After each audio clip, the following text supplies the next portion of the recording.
सर्वांना नमस्कार. नमस्कार. आज आपल्या या स्वागत हॉलमध्ये पशुसंवर्धन विभागातर्फे आदिवासी बांधवांसाठी म्हणजे OTSP योजनेअंतर्गत दुग्ध व्यवसाय, शेळी व्यवसाय आणि कुक्कुट व्यवसाय या विषयी प्रशिक्षण आयोजित करण्यात आलेलं आहे. या प्रशिक्षणाला उद्घाटक म्हणून आपल्या या पंचायत समितीच्या सभापती आदरणीय सौ अश्विनीताई मोहतुरे मॅडम इथे उपस्थित आहेत.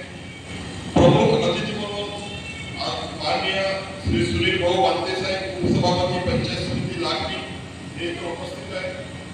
आजच्या या कार्यक्रमाचं सुंदर असं आयोजन केलं ते डॉक्टर सचिन चव्हाण सर, तालुका पशुसंवर्धन व दुग्ध व्यवसाय अधिकारी नागरी आणि उपस्थित असलेले सर्व प्रशिक्षणार्थी बंधूंनो, भगिनींनो, आमच्या विभागाचे सर्व सहकारी मित्रांनो, आपल्या देशाचे पंतप्रधान आदरणीय नरेंद्र मोदी साहेब नेहमी सांगत असतात की आपला देश पुढे गेला पाहिजे.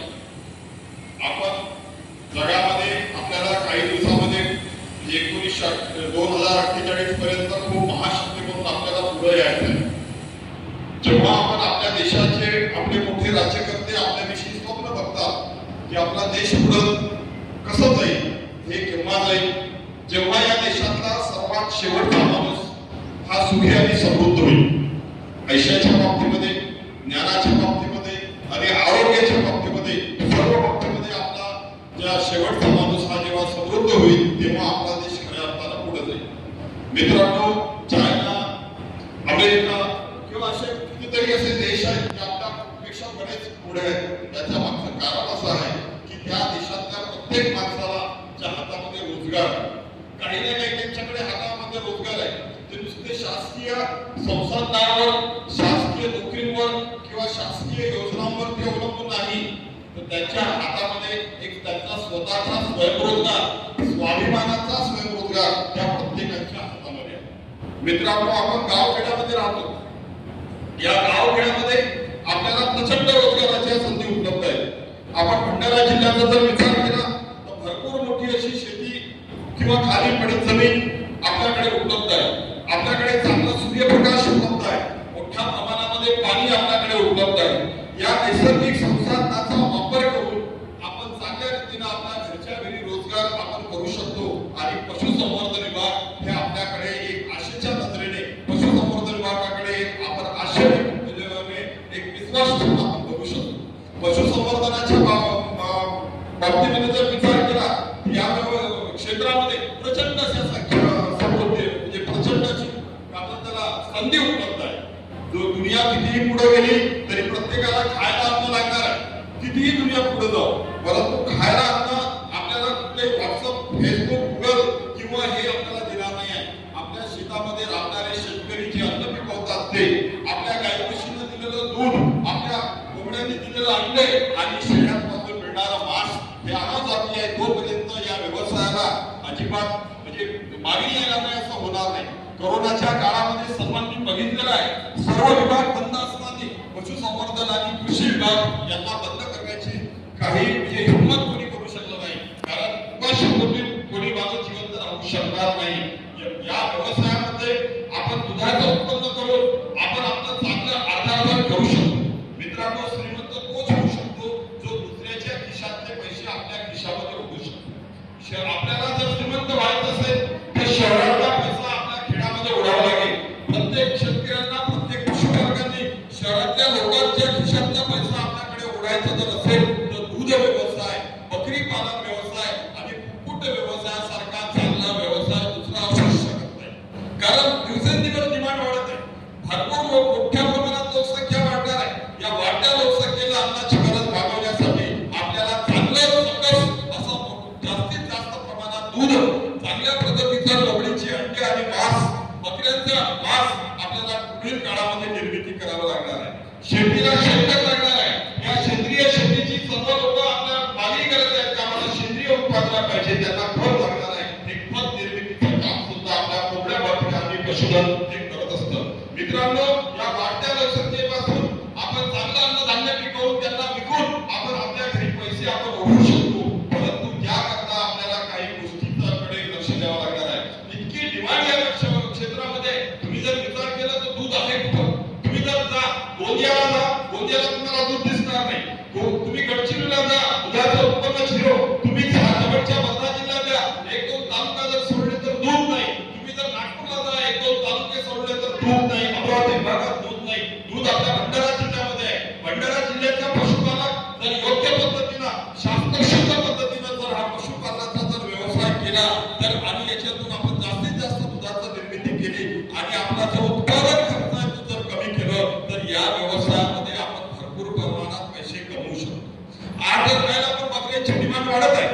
मांसाहार मांस खाणाऱ्यांचं प्रमाण जर पाहिलं तर आज 70-80% आपण घरामध्ये गेलेलो आहोत.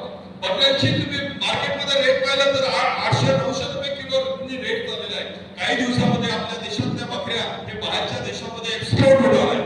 तर एवढी या बकऱ्यांना सुद्धा मागणी येणार आहे. परंतु आपला कसं असते, बकऱ्यांचा व्यवसाय करायचा आहे तर आपण जे टेक्निकली गोष्टी आहेत, विशेषकर बकऱ्यांना येणारे साथीचे रोग, त्यांना लसीकरण कसं करून आपल्या बकऱ्या आजाराला बळी पडून मरणार नाही.